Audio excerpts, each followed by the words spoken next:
Thanks everyone for joining me. I'm excited to have another episode of the Travel Collective and meet travelers and I think I just enjoy having conversations with people that enjoy all the things I enjoy: food, shows that inspire travel, and all of that. So, welcome, Andrew. I'm excited to chat. I'm excited to be here. Thank you for having me. Yeah, so I've been exploring the idea of wanderlust, and if it's something we feel that we're born with, if it's something that is encouraged in us as children, because my family, kind of did the summer vacation trips, or if it's something that we discover later in life. So just talk to me a little bit about wanderlust. So I think for me, I think all of those are plausible, right? Like, but for Yeah. me, it was definitely not ingrained in me as a kid. I grew up with a father who refused to fly. So vacations were anything that you could drive to in about we'll call it a 7 hour range, right? Like that's about as long as he wanted to sit in a car for any given point in time. And so like most of our vacations were pretty close by. And my parents' idea of vacations is very unplugging, right? So it's a cabin in the woods and everybody sits quietly and reads. And so you can imagine like as a kid, and I have a little brother, he's 11 years younger, but 11 years of traveling on vacations where I was my own entertainment for that long.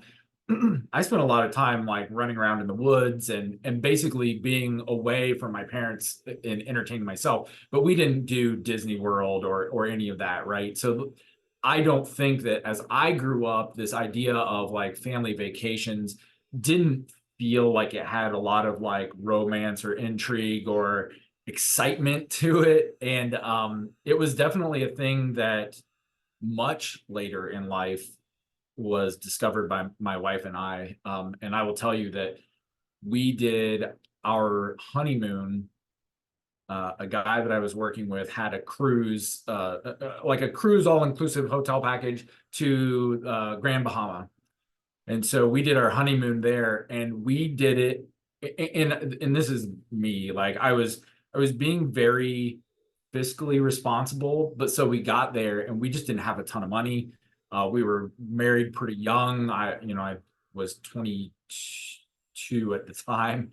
So, like we were just sort of both getting our feet wet. We had just recently moved to a new town, Southeast Georgia, and we did this cruise and it was like we literally would go to Dunkin' Donuts uh, to buy half price donuts at night so that we would have breakfast and lunch for the next day. And then we would split a meal for dinner. Right. That was the money that we had. And we did like we got on public transportation and we traveled around the island a bit. And so we did some stuff. Oh, I even sat through a timeshare presentation just so we could get access to a beach for a day, like Oh a my private gosh. beach. Right. I mean, like it was that kind of experience, right? But this is our honeymoon, and we're Yeah. like stressed out, and like nobody wants to spend money. And so, like our first semi foray into like this idea of traveling together was horrible. I mean, it was really stressful. And so for a very long time, basically all of our vacations, and I was in the military for 20 years, all of our vacations were just traveling home to see family. So that was it. We didn't travel anywhere, we didn't do anything. Then, we hit this point where my son was much older, I think probably junior high age. And I was in Pensacola for some military training, and my family came down for a long weekend. I was down there. They flew in, and and I don't even know what struck me. It was just like we were driving along, and I saw a sign for like parasailing, and I was like, "Who wants to do that?" And my family was like, "Oh my gosh, dad wants to do something adventurous. Let's do it." Right. So we go, we parasail. I'm terrified. I'm scared of heights, but I'm like, we're just going to do this. Right. And at this point, we have money, like none of that's a concern. So I'm like, everywhere we go, we're like, let's do this zoo, let's do this attraction, let's go out to eat. All that, like we just really enjoyed it Hmm. and had a great time. And then my wife and I were like, oh my gosh, maybe, like maybe we Yeah. are traveling and vacation people and we just didn't know it for all those years. So yeah, I think it's one of those things where for us it was this aha moment that and that was just domestic travel. And I love international travel most of all, but it's a whole different set of reasons. I think that anything that allows you to unplug and unwind and just get away from your day-to-day life and experience something new, right? Like, I mean, yeah, Florida's not that different from Ohio, but in some ways, like you can't eat alligator in Ohio and you can't see alligators in the swamp in Ohio, right? So, like, there's always something that's really unique and interesting about those experiences that I think it just started to click that those experiences that we were really denying ourselves were the thing that we were craving. It was the paragliding. It was scary. It wasn't a thing that we would normally do, but it was like the experience of something new was the thing that we really were craving because, you travel from, wherever I was stationed in the military to home, and it was like the same, and back to the same. And so it never felt like travel. It never felt like vacation. And I find that even today, like my wife and I, we get away on like long weekends and just do road trips, find something cool on the map, and are like, let's go to this town and see what this restaurant's all about. I heard it's great, right? Like just travel and go Yeah. there, stay at a hotel, hit some local shops. And, even that kind of experience, every small town, whether it's an hour away, 4 hours away, 10 hours away, they all have their local culture, right? They all have their local what's good here. And so I think those experiences that my wife and I just have found, like, that's the thing that really gets us excited. No, I love that. And I love that you brought up local experiences because I do feel that you don't have to spend a lot of money. I think we have more choices now than we did, say, 20, 30 years ago. I mean, the internet has opened up at least a much easier way to find things and do things affordably, or go on midweek if you can go midweek so you save money on lodgings. But especially checking out the mom and pop places. I love that you brought that up because to me, that is what makes Vermont different than California, than Florida. And we have to keep that. If we don't support those places and go open that random door that looks kind of like, wow, what's behind that door in that building? I don't know if I want to try it. You have to be willing to like take that leap of faith and do it because that is what's going to keep these places unique and interesting for hopefully generations to come. I mean, I love Starbucks and the fact that they got successful, but honestly, if there's a Starbucks everywhere, we're not going to meet and experience something unique. Someone that's put their passion into like a funky coffee shop with books and music, and someone that's a local that really loves what they do and wants to share. Like if you ask them, like, hey, where do you go for music? Or what's the place that you go check out? So I love that you brought that up. That is awesome. And like for us, and I think this is I'll call it a consequence of doing international trips, is that there's a much larger price tag there. Although I will say I think that's a misconception, because we listen to our friends who go to like the Outer Banks and they rent a big house, and I'm like, you just spent Yes. twice what I'm going to spend to go to Ireland for a week on a week in the Outer Banks, which, like you said, is, I mean, it's local. It's not worth traveling to. But when you think about like how much further your money goes if you travel to Thailand or you travel to Peru, that like Yeah. you'd be amazed how inexpensive those trips are. And the largest cost is typically airlines. I mean, like in country eating, hotels, transportation is almost nothing compared to the cost of what your airline ticket is to get there. And then you really experience something that's wildly different from what Yes. we're used to. And I think there's a lot of value in that. But because we do those big trips, those weekend trips are how we stay sane throughout the rest of the year, right? Like it is the way Yeah. that we still get to experience, like you said, it's a going to see a local art gallery, or it's going to there's a restaurant that's, I don't know, it's an hour away from us. It's in the middle of nowhere. It was opened by a legit Michelin 5-star rated chef who worked in New York City for a really, really long time. He opened I mean, it's almost like a diner type of experience. And he just wanted to make like really good hamburgers, really good Wow. French fries, really good. And so I read about this online, thank you, internet. Went there and it was like, holy cow, like this place exists right here. And so if you can sort of imagine like what it's like to have that level of talent as like Yeah. a trained, classically trained chef, and then transfer that to essentially diner food, like it was amazing. And I can still tell you the waiter that we had was a young man. He was getting ready to go into the Navy, which is weird because that's where I served. And, Yeah. so, we were talking to him and he just said, hey, I leave for boot camp in 2 weeks and whatever. And I think we left him $100 tip or something, right? Like just good luck, hope things work out for you. But like, I remember that experience because it's an experience, not because it's a thing that I got. I didn't get a t-shirt while we were there. Right. I mean, I remember the hamburger was good, but I don't remember, like anything specific about what I got on it for topping.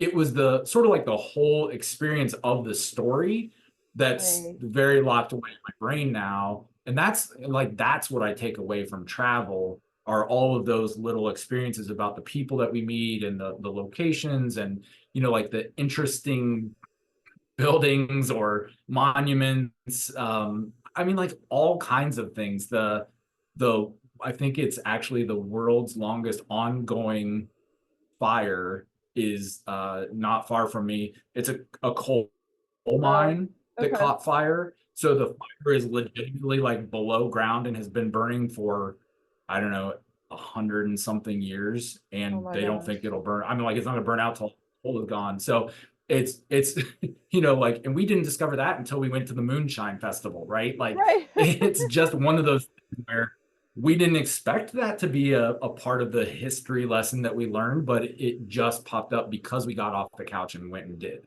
Yeah. Oh, I love that.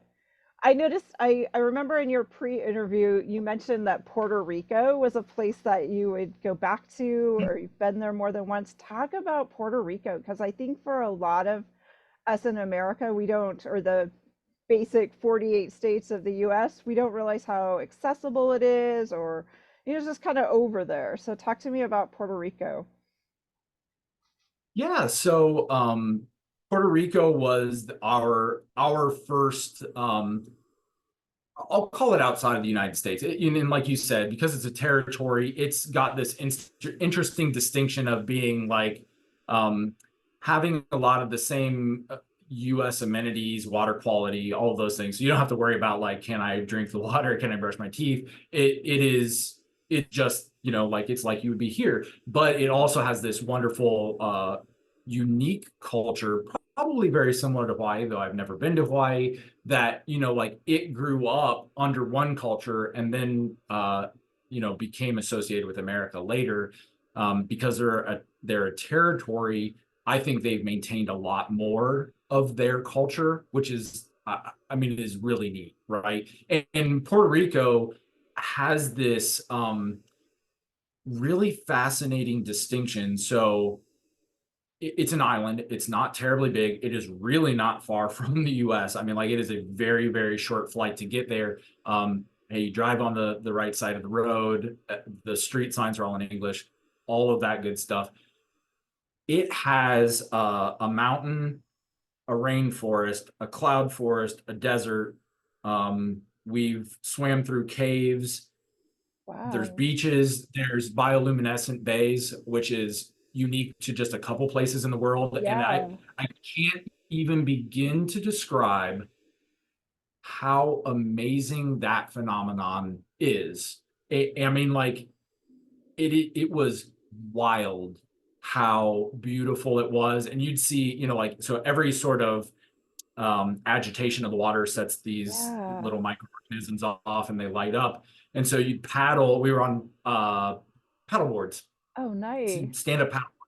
And so you'd paddle and like where your paddle was would light up in the water. You'd see fish like would swim away really quickly and leave a streak through the water. It was so phenomenal. And it was one of those things where we actually got really lucky that we got to go on the trip because we were staying at a resort and went through the concierge desk and said, hey, we would like to do this tour. And they said, oh, all the tours are booked. And we were like, oh man, we didn't know we had to Yeah. book like weeks ahead of time. And so we just sat down with the phone book and called some places, and there was a small mom and pop, and I think it was actually like brother or two friends that opened up a shop. They rented bicycles, paddle boards, and they did these bioluminescent bay tours at night.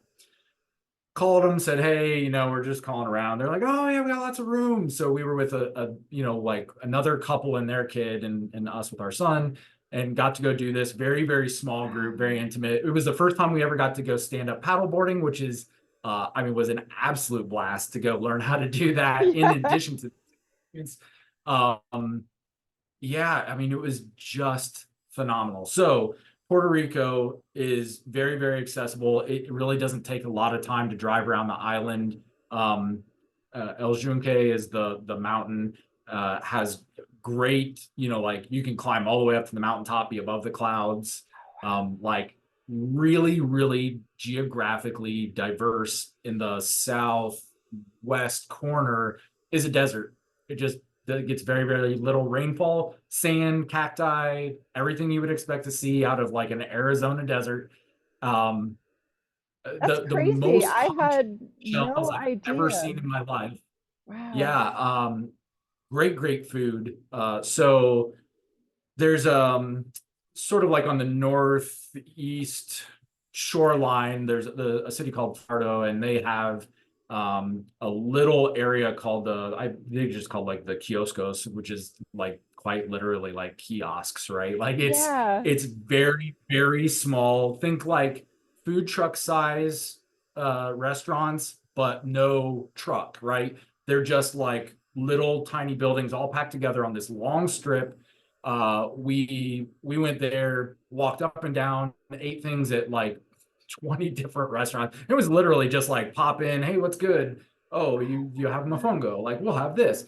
And ended up sitting. The last place we went was a relatively new restaurant. The restaurateur just opened it up, and he was so excited to share everything that he had made. Like we ended up, like literally sampling everything on his menu because he just kept bringing it out. Oh, you'll love this. Hold on a second. You come back with something. I mean, so friendly, so nice, beautiful weather. If you love beaches, it is really, really prime, like beach. There's good resorts. Really never felt unsafe or like we were in any danger. And we travel off the beaten path because I think that's where culture stands out the most. I think it's true for the US too. Yeah. You go to New York City and it's a city, but as we travel, we find out that like New York really isn't that different from Lisbon, or Lisbon isn't that different from Bangkok. And it has its little differences, but like you said with Starbucks, right? Like you can go to a McDonald's in every single major city in the world. Yeah. Like that's Oh that's yeah. been a uniform truth, and we don't need to do that, right? But you Right. go to the small towns and you see like the little bakeries, and you see the local restaurants and the local flavor and the like local museums and all those things. And it's just a very different experience. Sort of like you said, like if you go to like a little festival, the Moonshine Festival, the Yeah. Catfish Festival, the whatever, like you go to these little places and you get to see what that community's culture is rather than like this giant fun melting pot and fusion of things, which has its place in the world, but it's not the same experience, right? And the melting Right. pots start to look more and more like each other the more you travel to them. Yeah. So I love getting off the beaten path.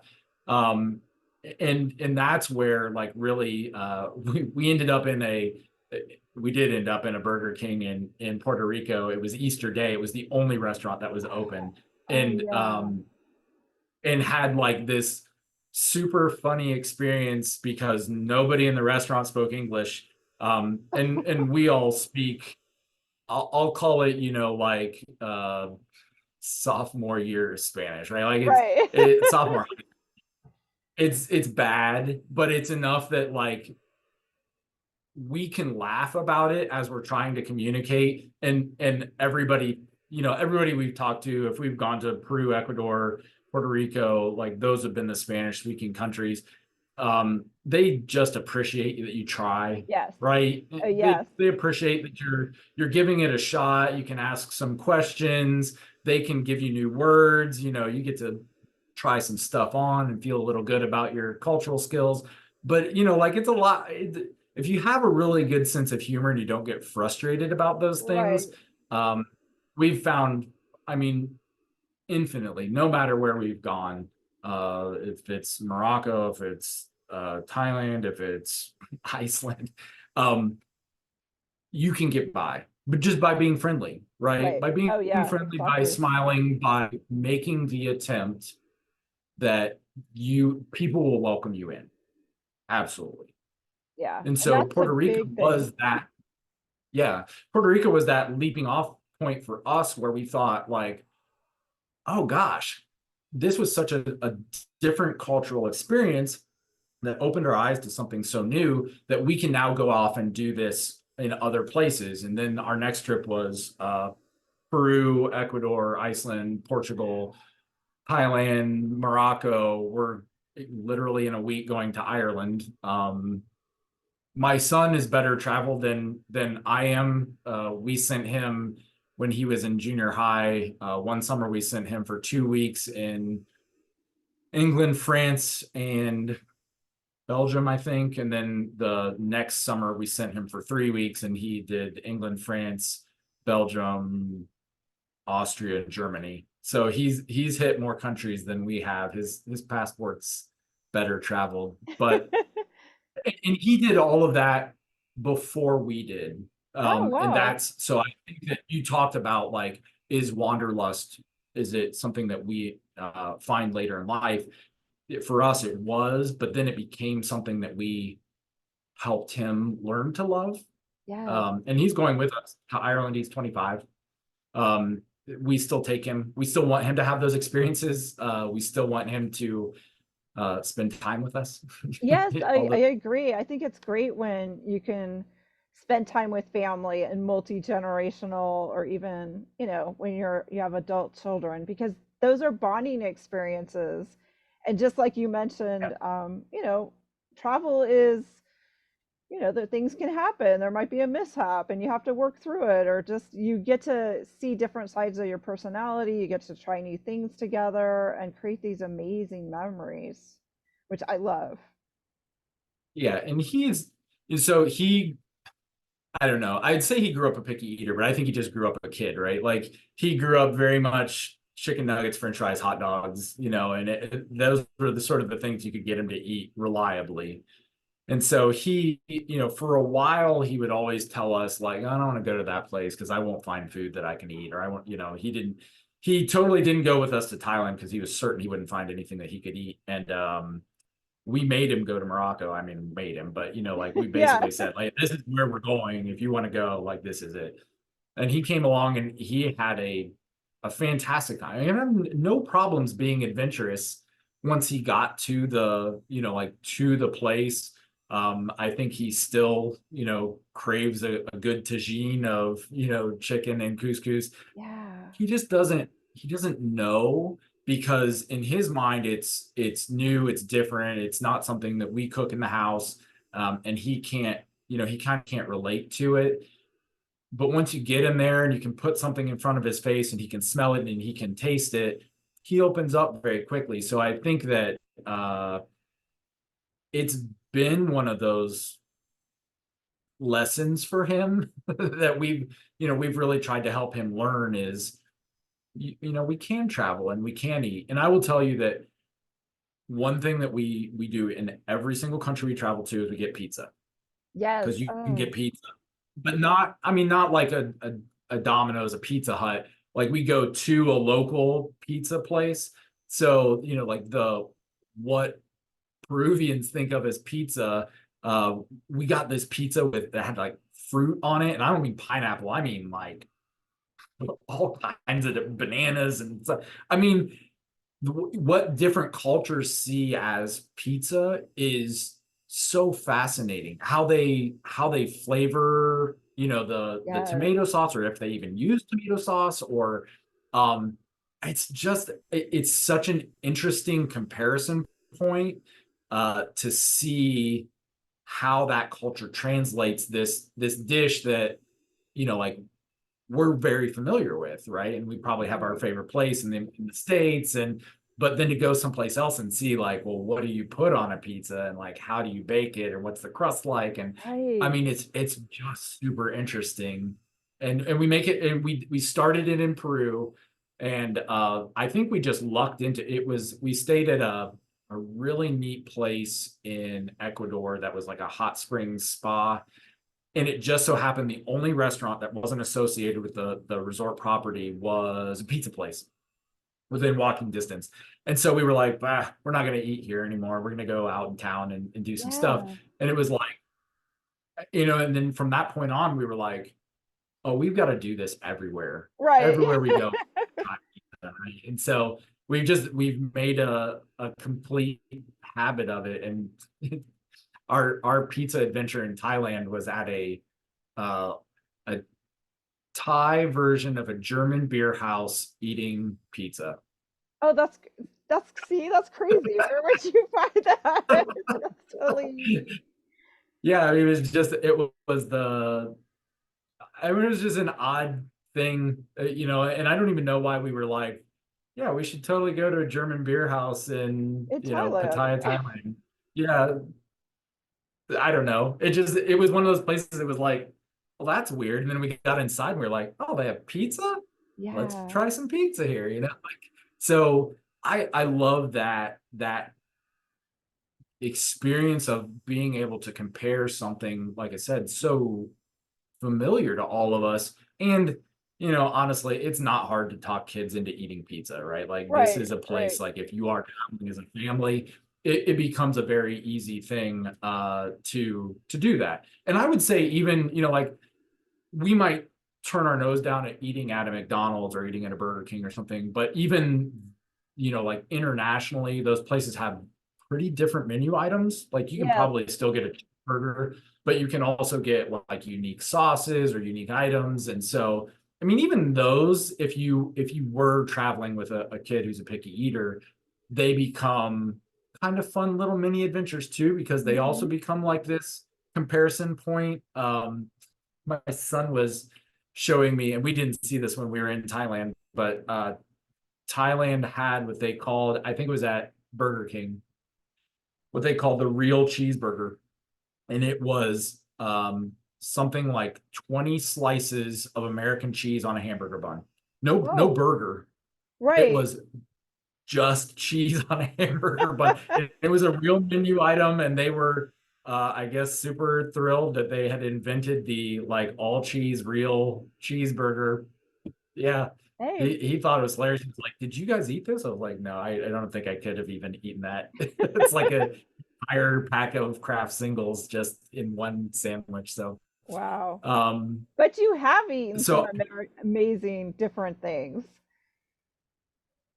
yeah, so the I mean, in Peru, we had the opportunity to eat at a lot of really interesting, like little like community restaurants. And Peruvians eat guinea pig. That's their big like birthday. You got a promotion at work, everything food, right? Like Yeah. is guinea pig.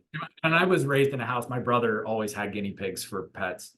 Oh Um, no. but I did have guinea pig. I mean, I felt like, like this is culturally, traditionally very important to them. And I wanted to experience what that was like.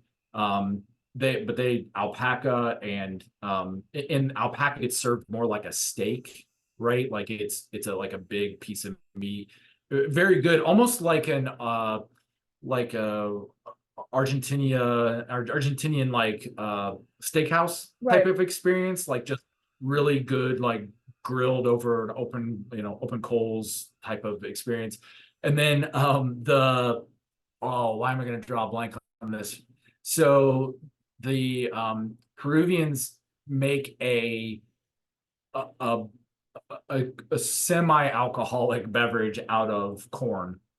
Hmm. And it's just fermented corn, and it's a again, this is sort of like in their culture, and I apologize, I cannot think of the name the drink. In their culture, it would have been something that like people who were like hiking up and over the mountains would take along with them because it was very like calorie dense, and like, and would Right. sort of like, it wasn't really alcoholic. I mean, it's just moderately so. And so like, I don't know how much of this stuff you'd have to drink to get drunk off of it, but we got to go to a little roadside place that was famous for this. And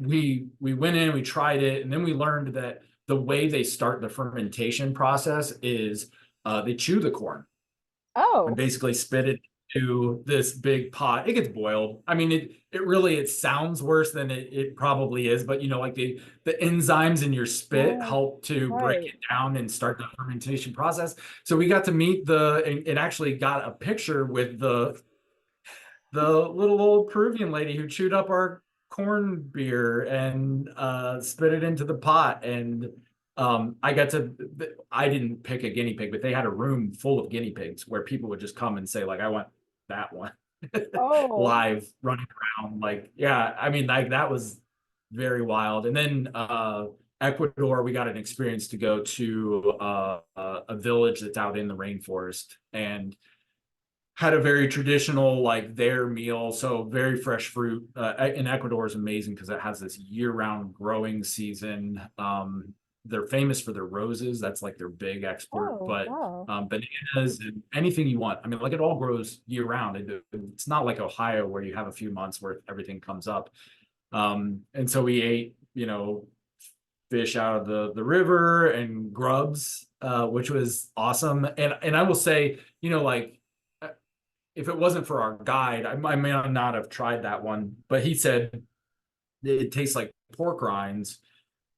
And I thought, how does a grub taste like pork? And I mean, dead right. It tastes like the fat off of like a pork chop. Wow.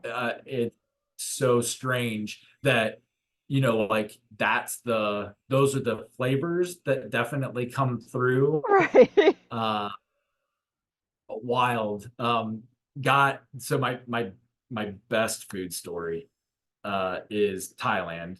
And so we're driving along and I said to our guide, like, what are they selling at this roadside stand? And he said, oh, it's rats. And I said, I mean, can we eat them? Because you have to be careful. Right. In You do have Peru, to be they pretty careful. much Right. told us like you can't eat street food here. It's not, I mean, it'll Right. wreck you, right? So Right. Yeah. so I asked him, I was like, can we eat them? And he's like, oh yeah. So we like he pulled us over, we stopped. And it's funny because there's like it's almost like a truck stop, but Yeah. it's just on the side of the highway. Right. But there's a couple other like trucks that are stopped there, and the truckers are getting their like rat on a stick and whatever. And so he picks a few rats, and they had a bag, like a sort of like a potato sack, like over in the corner. And he's like, oh, hey, they said they've got a cobra in this bag. And they did. They had like Oh a my giant cobra gosh. sitting in a bag. They're like, oh, they just caught it. And that whether they're going to do something with it, move it somewhere else. But so he's like, well, so here's the deal, right? Like these rats they were like cooked, but we need to cook them a little bit more so they're okay for you guys to eat. So he's like, we'll take them to the restaurant that we're going to and we'll have them cook them. Oh, okay. So he's got a bag full of rats, and they're all skinned. So I mean, it's like a whole rat, but just with all the Right. skin pulled off of it. And they had chickens like this and stuff. So we go to the restaurant, and we start to walk in, and we sit down, and he talks to the manager and says, hey, we got these rats. Do you mind cooking them? And he's like, yeah, no problem. We'll do this. So they cooked the rats, but they a few minutes later came back to the table and said, you can't bring your outside bottled water here. you got to take that outside or throw it away. So I learned the lesson that you cannot bring bottled water into a restaurant, but you can absolutely bring your own rats. And that is the best food story that I have. Yes. So Oh my gosh.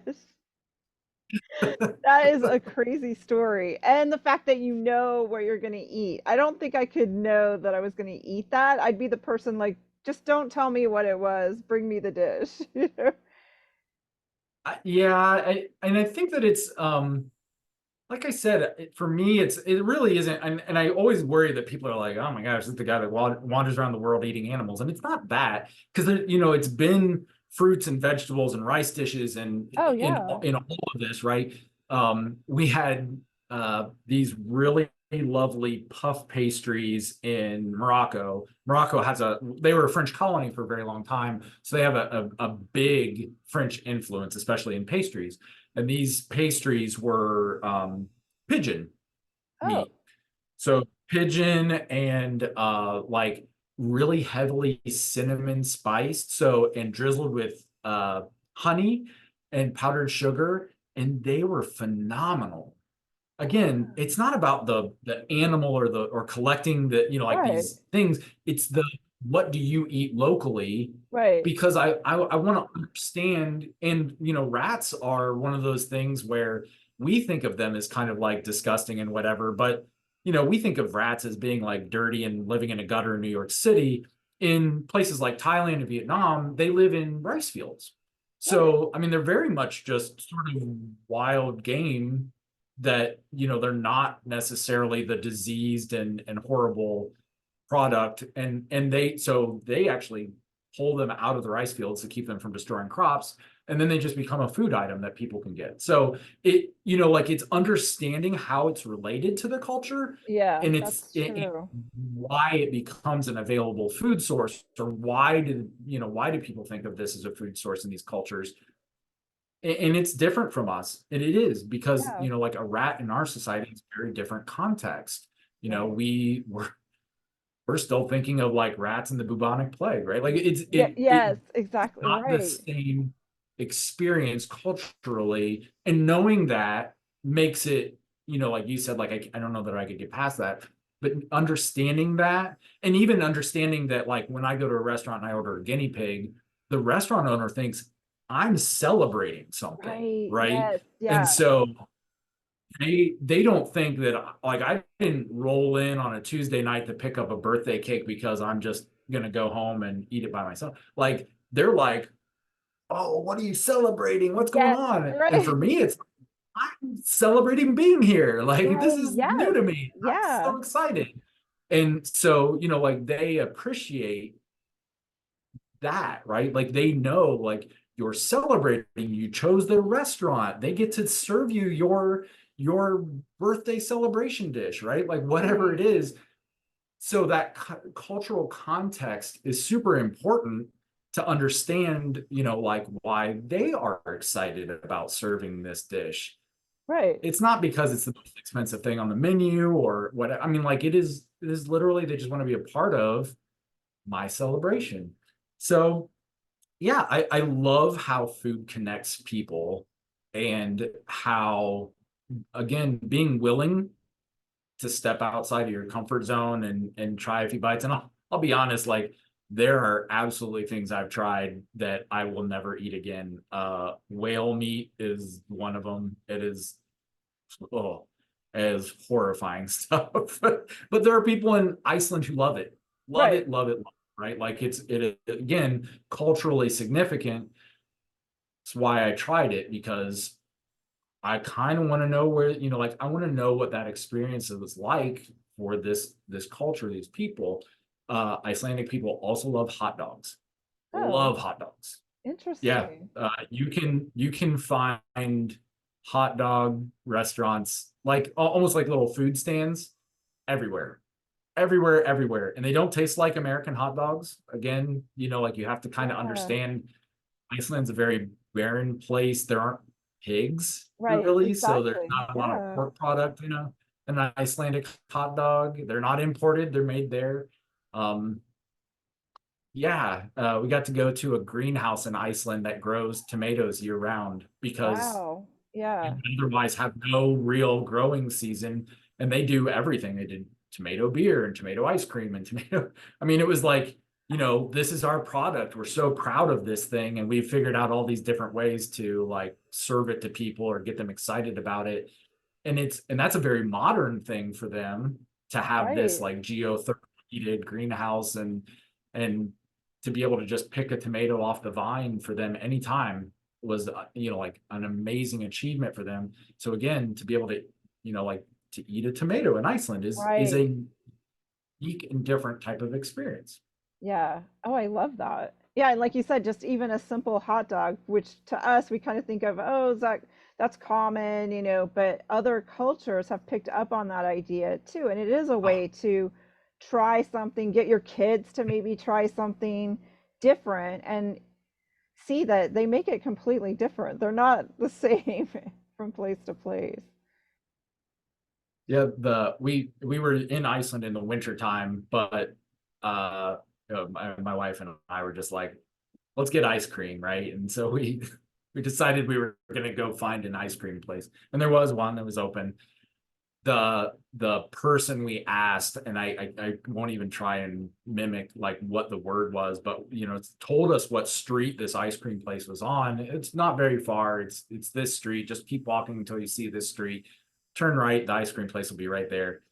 And so, my wife and I, oh, thank you so much, and take off walking. And we're looking at street signs, and Oh my no. wife is like, I think the street name had a J in it, and Oh I'm like, no. no, it had an N in it. And so we're walking along, and finally we were just like, all right, we're gonna stop being silly and pull out our phones and use GPS.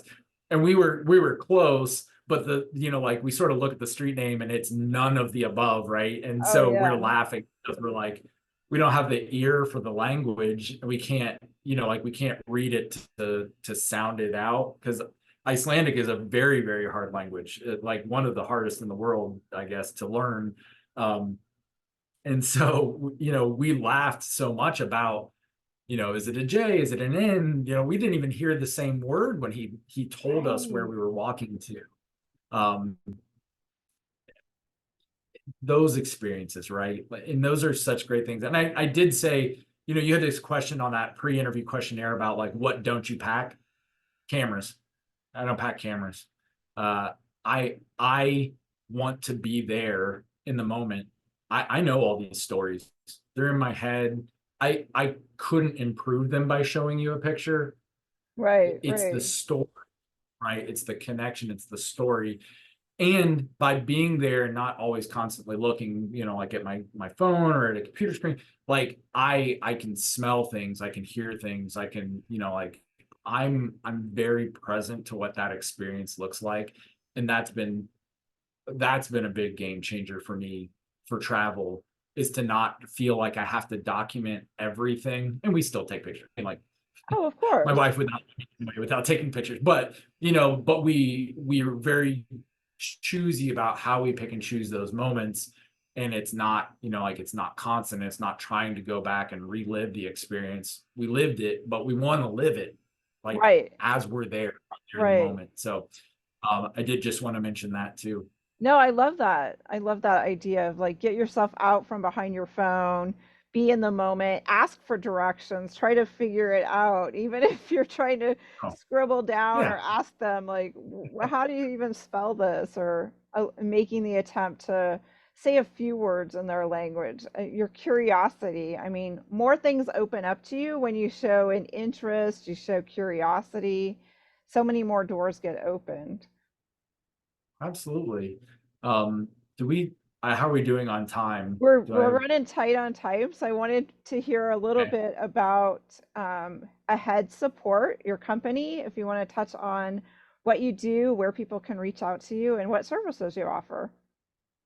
Sure. So head support is not travel related at all. And I think I told you really the connection for me is the type of clients that I enjoy working with, right? Like I enjoy working with people who are not afraid to go out and see the world, who have that broader context, like I find that I work very well with those people because we're sort of keeping everything in perspective.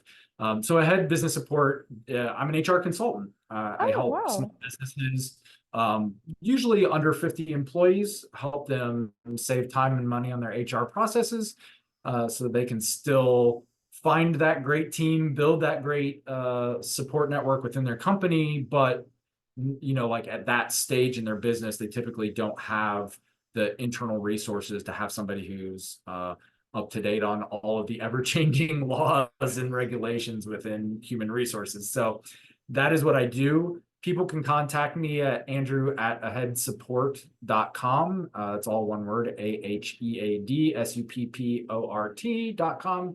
And I mean, even if they just want to reach out and share a travel story, I love a good story as much as anybody else. I love networking for much the same reason that I love travel. I like the stories. I like the experiences.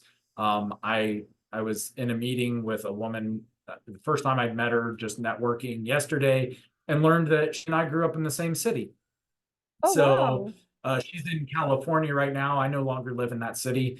But like so without making that connection and just having that conversation, I would have never known that about her and might have just, like sort of passed her by. So I think that in addition to like this encouragement, get out and see the world, learn how we're similar more than we're different, Yes. that being able to just connect with people, whether you're traveling, whether it's somebody that you just ran into in a networking event.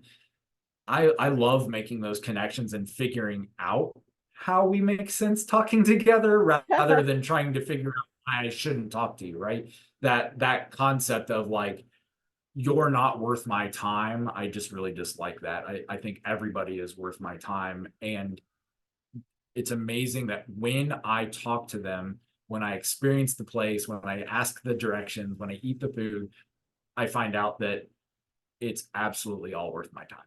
So that was my final thought. No, I love that, Andrew. That's fabulous. And I love encouraging people to get out and explore and just talk to people. I think that's something we've lost a little of, many of us don't know our neighbor, but just being open and having conversations, which is a huge part of what you probably help people with HR too. I know being a past employee as well, oftentimes it's figuring out that yes, people can work together. It's just finding out who has which strengths and sometimes just simply moving someone around. You can't just put someone in a box and tell them that's your job because maybe they'd be better suited if you just moved them to a different area, a different place to work. Right. So those team building skills. So reach out to Andrew. It's Andrew at headsupport.com. And we got to talk again because I know we didn't even get to some of the other things I wanted to talk about. So thank you so much for your time, Andrew. I would love to be back on again. Thank you so much, April.